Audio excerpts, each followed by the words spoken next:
Good afternoon, everybody. This is Sir Jude, and it's the video lecture of one of our lessons this morning, which is the female reproductive system. We started our session by recapping the main parts of the male reproductive system. So, which part of the male reproductive system is responsible for? Number one, secreting precum. Secreting precum is evidence is done by none other than Cowper's glands, which is the eighth uh, gland according to this, eighth part according to this picture. Then number two, maturing the sperm. This is the responsibility of the epididymis, which is number three, secreting a sweet fluid, seminal vesicles. Number five, secreting basic milky fluid, prostate glands. Number seven, discharging urine and semen, urethra, which is number nine. Covering the head of the penis, foreskin, which is number 11. Transporting the sperm to seminal vesicles, this is vas deferens, number 4. Transporting the sperm and seminal fluid to prostate glands, we have ejaculatory ducts, which is number 6. Okay, I didn't include testes, scrotum, and penis on the questions anymore because they're the three well-known parts of the male reproductive system. And I want to illuminate the ones that are not often discussed or mentioned when it comes to this topic. Okay, so let's move on to the female reproductive system now. So we only have 5 parts. Let's start with, we have 5 choices this time. We have the cervix, uterus, vagina, ovaries, and fallopian tubes. So let's start with number 1. So number 1 is obviously the ovaries, or in Tagalog, the ovaryo, which is responsible for producing egg cell and the sex hormones. And remember, no, of the 3 sex hormones produced by the luteinizing hormone, it is estrogen and progesterone, which is the mostly concentrated for females. Then, once an egg is released, it will proceed to the number 2, fallopian tubes, the anurang itlog in Tagalog, wherein is where the egg and sperm meet to form the zygote, otherwise known as the fertilized egg. So notice in the anatomy of the female reproductive system, you have 2 ovaries and 2 fallopian tubes, one on each side. All right, so here are some guide questions. So what will happen if females lack ovaries? If they lack ovaries, there will be no egg cells and sexual hormones produced. They will not undergo menstruation and pregnancy. Number 2, if the testes need scrotum protected, or if the testes need the scrotum for a while,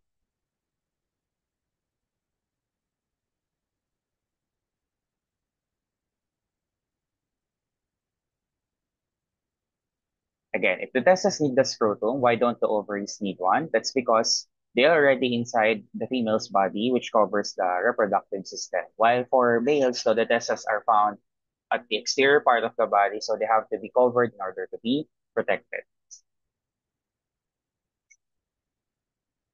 Then, what factors account for female infertility? So what's fascinating about infertility, no, is that for males, with one ejaculation, there can be as much as 750 million sperm cells, no? But you only need one in order to impregnate a woman. But for females, with one discharge of egg cell, and there can still be infertile, kahit isa lang naman yung nilalabas ng babae.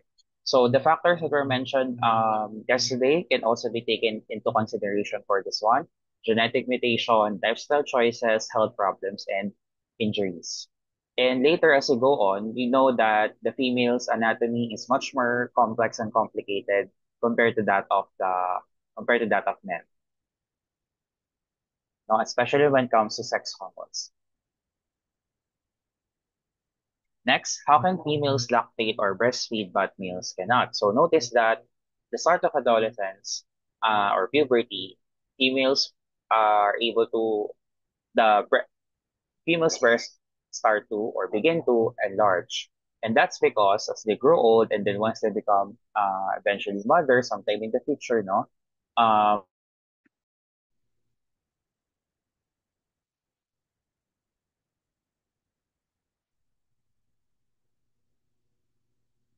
okay, sorry for the interruption again. How can females lactate or breastfeed but males cannot? That's because when females, no, during their adolescence, their breasts begin to enlarge. That's because eventually when they become mothers, their breasts have mammary glands containing prolactin, which are activated by the hypothalamus in order for them to produce milk. The males cannot lactate because the hypothalamus do not produce the prolactin, which activates the mammary glands in females' breasts to produce milk. Okay, let's continue. If a man undergoes ejaculation in order to discharge the semen or the sperm cells, then women undergo ovulation in order to discharge egg cells, at least one every month. Now, let's spotlight the three remaining parts of the female reproductive system. We have number three, which is the cervix, the uterus, or in Tagalog, the matres or bahay bata. This is where the zygote attaches itself for 9 months.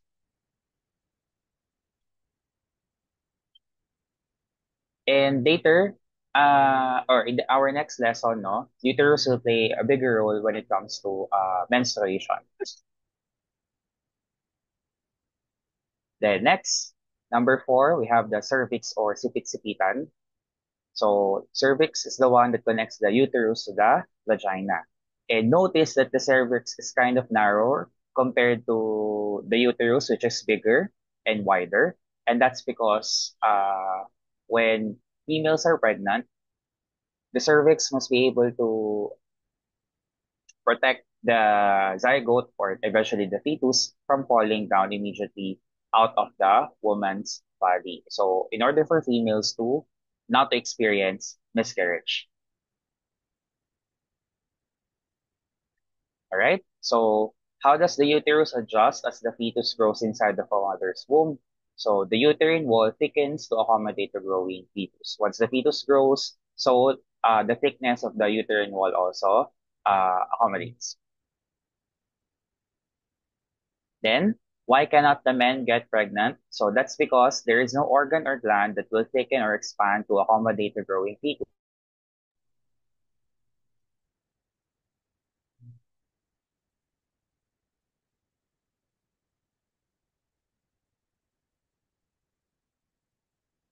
And sorry for the delay because of weak internet connection. So why cannot the men get pregnant? Because there is no organ or gland that will thicken or expand to accommodate their growing fetus, and the entire reproductive system will be able to rupture. Most of the tubes and the glands inside the male reproductive system are too small to accommodate that of a growing fetus, right? And the last remaining major part of the female reproductive system is the vagina, or in Tagalog, it's the puke. And it's the female organ of copulation, otherwise known as the birth canal.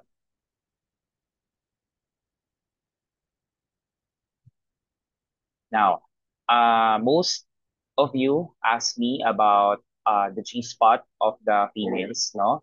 Remember, the G-spot of the males is the prostate glands. For the females, no, they're found inside the vagina, especially when it is penetrated. And the G spot is what gives women the ultimate sexual pleasure.